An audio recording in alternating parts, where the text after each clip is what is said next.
Hi, my name is Maria Skóra and I run the International Dialogue Program at the Progressive Zentrum here in Berlin. Today it's my great pleasure to host the second round of keynote speeches, which we called the Firework of Ideas.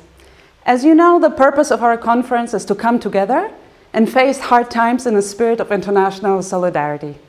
As of now, the global pandemic has not only caused health emergency, but most probably it will also have long-term consequences of socio-economic character. But as dramatic as the situation is today, this crisis can also be a moment of self-reflection, acknowledging mistakes, and a catalyst for change. To make this happen, we've invited renowned thinkers to join the Progressive Governance Digital Summit. We've asked them to share their thoughts on possible ways forward and to identify opportunities for creating a fairer new normality after the COVID pandemic has passed. So our first keynote today comes from Anthony Painter, who leads the Action and Research Centre at the Royal Society of Arts in the UK. He claims COVID is not a great leveler, but a great revealer, because it exposed inequalities and weaknesses of our systems. So let's check his 4 ideas for a bold progressive renewal after the pandemic. Some say COVID-19 is the great leveler. The reality, though, is that it is in fact the great revealer. It has revealed the capacity of our systems of governance, including international institutions like the World Health Organization. It's revealed the strength of our solidarity in communities as well as internationally. And it has revealed deep-seated inequality. So, for example, many minority communities who have a higher propensity to be working in what's so-called key and essential work have faced greater vulnerability and loss of life, as have the vulnerable themselves. Some of this, of course, is interplaying with the response of Black Lives Matter to the death of George Floyd in Minneapolis. And as we reopen our economies, the impact on different communities will be revealed. The differential economic impact will become clear. Those who are more educationally disadvantaged have faced a greater cost through not being in school than many others. And this is the way that the inequalities that exist within our society have been revealed by COVID-19. There's been enormous variation in the capacity of different societies to respond. Many countries in Northern Europe have coped well, and in Asia too, where preparedness, solidarity, innovation, and strong government have played a part. Others in Southern Europe, the UK, France, the US, and now South America have struggled. We can only hope that the developing world finds a way of coping when the crisis hits full force. Given what COVID has revealed, it seems to me that there is a critical question for progressives, and that's how do we renew rather than recoil to what went before? How do we renew our societies, our social contract, our safety net, and support people's lives in the process? The German social theorist and philosopher Jürgen Habermas talks about our life world, where we have our family life, our community life, our friendships. How can we protect our life worlds against impersonal systems of money, power, technology, ecological degradation? Each society's response to the post-COVID world, bearing in mind what we now know, what has now been revealed, will need to be different. But there are some common factors that each society will have to face as we move out of the deep crisis mode. First is, how do we ensure the economic security of individuals and families? What will a renewed, a restitched, a rewoven social contract look like? We know that social contract has already become frayed by the growth in precarious work, gig work, 24-hour economy, so on and so forth, and through changes in technology where some have benefited and some have benefited absolutely enormously in terms of the accumulation of wealth, but others have struggled rather more. Can we look at a universal baseline, a universal basic income, where a basic income was tried in a trial in Finland, and it led to greater health and well-being and trust in each other and the government? Could a universal basic income be part of the answer? For some societies, I suspect yes. For others, they will just want to replenish already strong social safety nets. Alongside that, how can we support care in our societies? The care of children, preschool and school age, but also the disabled and our elderly relatives. How can we support training to enable people to adapt to the economic and technological change that we're likely to see? Singapore and France have been experimenting with individual learning accounts, which improves the level of adult education, training and reskilling. Certainly ideas worth looking at. A new social contract would look at all of these and would also engage in a conversation around what good work means in a modern economy. The second change that will be needed is a recognition that places matter. It should almost go without saying, but we've seen in the aftermath of Brexit and Trump that where places have been ignored and people have felt excluded and they felt a loss of status or esteem, they feel a deep sense of anxiety and unease, a sense of lost dignity. There's a need for more support for communities, more diverse provision of investment for community businesses, for small businesses, for family-owned businesses, community wealth building approaches that seek to build the pluralistic and diverse nature of local economies. Measures and ideas to harness the amazing community response that we've seen to COVID, as we think about how we can ensure robust, secure, beneficial neighbourhoods and communities.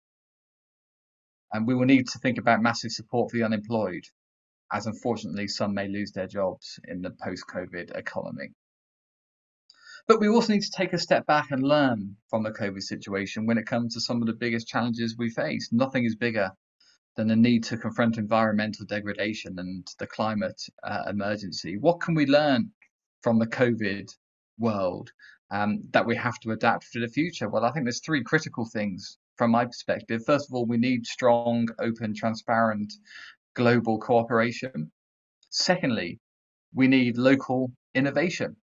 We need to think about how we can enjoy more circular economies of food, of produce, of waste, of energy systems. And thirdly, we need to change our behaviours. This is a big adaptive challenge, and we can't just carry on living the way that we have been if we were to get anywhere near to net zero in any sort of acceptable time frame. COVID was a trial for our ability as societies to respond, and we will need capacity to do all three of those things: cooperate internationally, innovate locally, and change our behaviours. Which leads to the fourth critical element of a progressive renewal, and that is deeper democracy. To persuade people to undertake the enormous changes that are going to be necessary in order to combat climate change, we will have to move to more deliberative forms of democracy, as already experimented with in France, in Ireland, Spain, and elsewhere. We will need informed citizens and adaptive governance if we are to make the transition. So deeper democracy becomes essential. Now, I know what you're all maybe thinking at this point. This all sounds good, but it won't happen. Just look at what happened after the 2008-9 crisis and crash: austerity, Eurozone crisis, Trump, Brexit, the rise of nationalism, far-right populism. But are these ideas so impractical? A stronger universal system of supports, green innovation, investment and behaviour change, greater support for local economies and communities, deeper democracy. If people disorientated by the last decade don't hear hope and practical ideas from progressives, then they will turn elsewhere. Who knows how this turns out? But if progressives don't have those ideas for bold renewal, bold practical ideas for renewal, then others are waiting to step in. Let's not let them.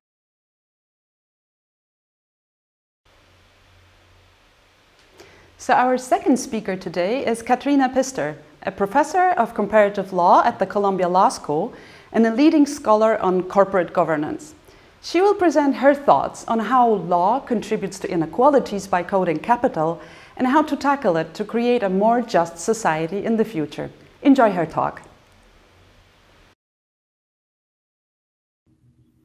Hello, everyone. Thank you so much for allowing me to speak to you today about this book project that came out last year, which is called The Code of Capital: How the Law Creates Wealth and Inequality. And I wanted to spend just a few minutes to explain the basic ideas of the book, to explain how law actually contributes to inequality by coding capital, and then perhaps also make some suggestions about how we could go about this in the future to create a more just and equitable society. So the basic idea of the book is to say that capital is coded in law. Basically, give me any object, any promise, or any idea, and I can flip it into a wealth-creating capital asset with the right legal DNA, with the right legal coding. The core modules of the Code of Capital are the institutions of private law: property rights, collateral law, trust, the common law, trust law, corporate law, bankruptcy law, and contract law. And while I don't have the time to go over how the modules code capital, let me just say what they actually achieve in the end. When you code any object, promise, or knowledge, idea as capital, what you do basically is you graft certain attributes on these assets that make them more competitive, give them comparative advantages vis-a-vis all other assets and vis-a-vis all other claimants. So what the law does, it gives priority rights to the holder of an asset through property rights and collateral law. It also creates durability by basically insulating certain claims from others and extending the priorities and this insulation in time. The trust, the common law trust, and the corporate law do that. Moreover, and quite importantly, these legal protections are universal. They are universally enforceable, and that happens because the state stands behind the legal coding devices and makes sure that others abide by them. So even parties who were not part of the original agreement, who did not participate in creating certain types of property rights, they have to recognize the property rights that have been created. They have to cede to creditors that have a collateral interest. They have to respect the corporate form and the fact that the corporation owns assets to which neither shareholders nor the creditors of the shareholders have any access. And then last but not least, the fourth attribute of capital is convertibility, which is particularly important for financial assets. For financial assets, durability is achieved essentially through convertibility, which means through the ability to flip an asset into a safer asset. Basically, to flip a privately created asset into state legal tender or money, because only state-issued money does retain its nominal value, even in times of crisis. In the midst of the COVID crisis, we can see again how this works. It is ultimately the dollar that people want, not even treasury bills. There was even almost a run or a lot of liquidation of treasury bills to get cash, dollars in the end.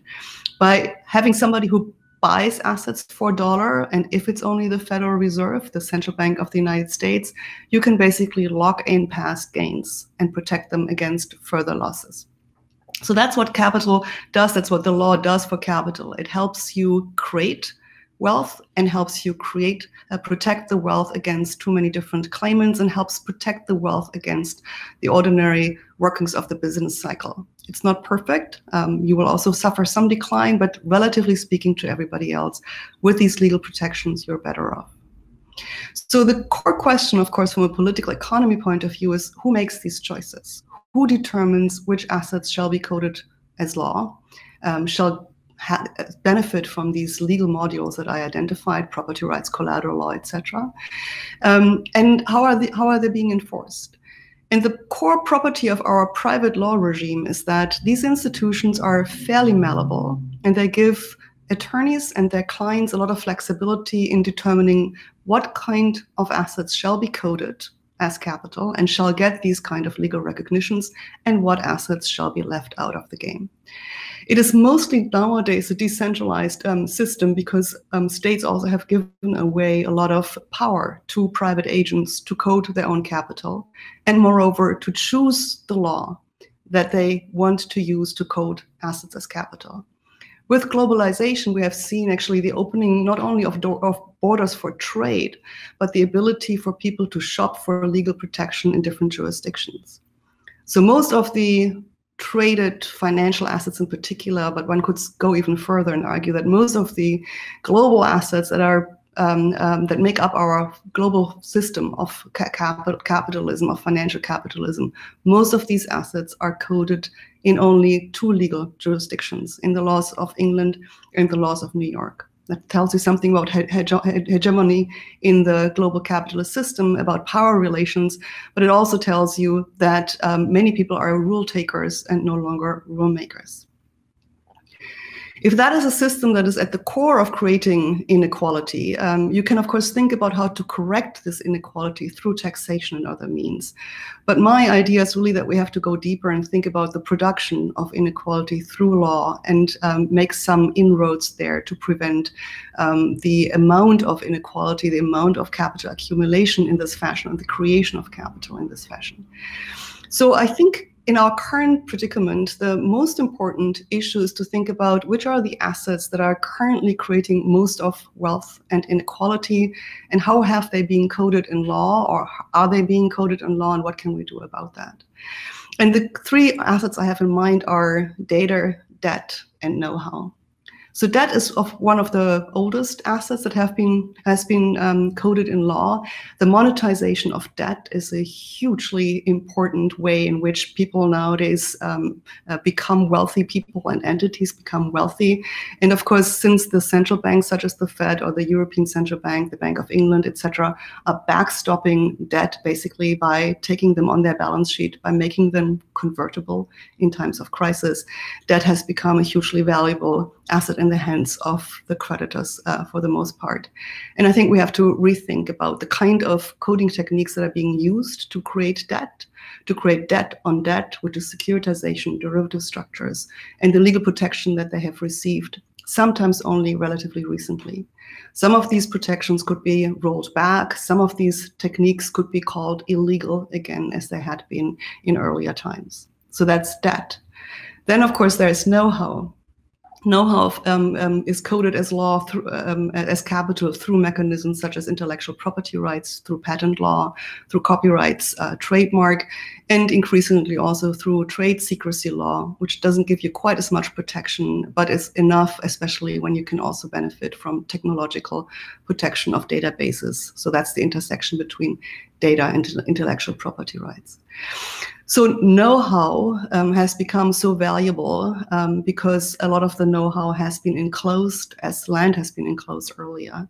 And thinking about whether or not we should protect actually the commons, the global commons of human kinds of know-how, or allow people to monetize it, corporations to monetize it, I think is another frontier that we have to open again. It has been a battleground for over a century. It has to continue to be a battleground. And last but not least, the data as such have become a hugely valuable asset. Some people call data the new oil. Data have certain types of properties that are difficult to grasp, both in economics and in law. But the core point here is that data too have been monetized. And they have been monetized in part because some people were able to grab data of individuals and aggregate them. And once they have been aggregated, they actually enjoy the protection of the law. So I think if we want to move forward and think about how to create a better society, we do have to understand these coding mechanisms, and we have to understand who currently exercises the power to determine what assets will be coded in law, and have to make sure that we democratize these processes. Thanks for your attention. It's been great to participate, at least in this fashion, in this wonderful symposium.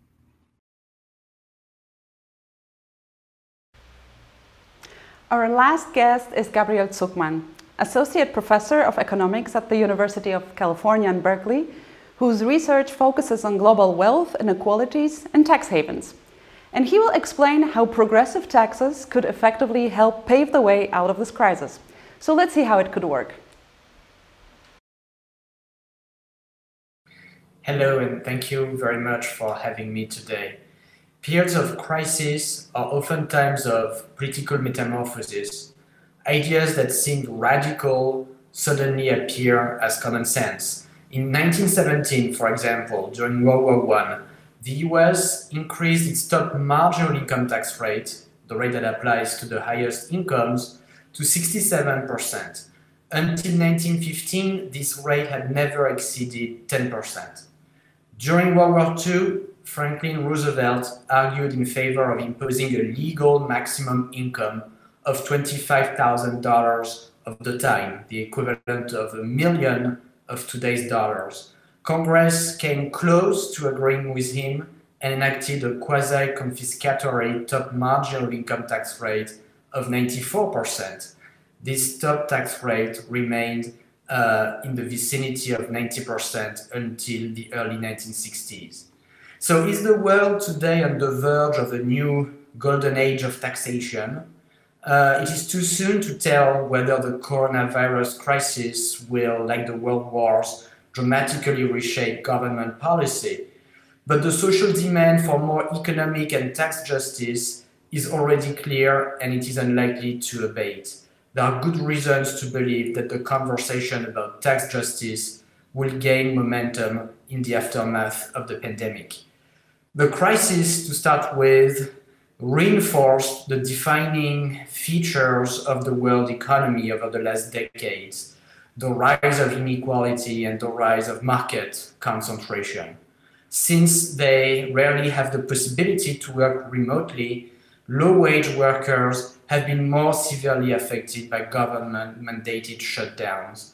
They have been more likely to see their hours reduced, to lose their job, or in the essential sectors of the economy that remained open, to be exposed to the virus.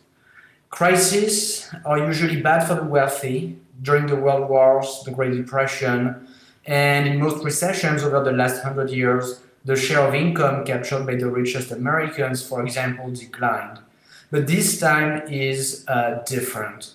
Shutdowns are a bane for small businesses, which see their revenues vanish. But for many big companies and their shareholders, the pandemic has been a boon. While tens of thousands of brick-and-mortar stores closed, Amazon sales rose. While local newspapers furloughed their staff, Facebook traffic has been soaring. Jeff Bezos is 20% wealthier today than at the beginning of the year. Steve Ballmer is 10% richer. The shareholders of Walmart, Rob Gibb and Alice Walton, are 10% wealthier, and so on. Americans stand farther apart from one another than ever before. In the midst of the shutdown, governments took vital, necessary steps to alleviate economic hardship and support businesses. As government spending rose, tax revenues collapsed, and the result was a massive increase in the government deficit and a correspondingly large rise in the public debt. This development, too, is likely to ensure that taxes will take center stage in the post-coronavirus discussion about public policy. So what does economic history teach us about fair and effective ways to deal with public debt overhang? We can look back at how governments dealt with the massive public debt accumulated over the course of the first half of the 20th century. And in hindsight, it seems that Germany followed the best path. Instead of inflating its debt away like France did immediately with 50% inflation rates between 45 and 48, or like the UK did more gradually, Germany put in place progressive wealth taxes. These taxes, which applied to net wealth, all assets net of debts, were time limited, but they were highly progressive, and they paved the way for the German post-war economic miracle. We would be wise to follow the German examples set after the Second World War, and we would be wise to consider creating progressive wealth taxes assessed on the net worth of the wealthiest families. Thank you very much.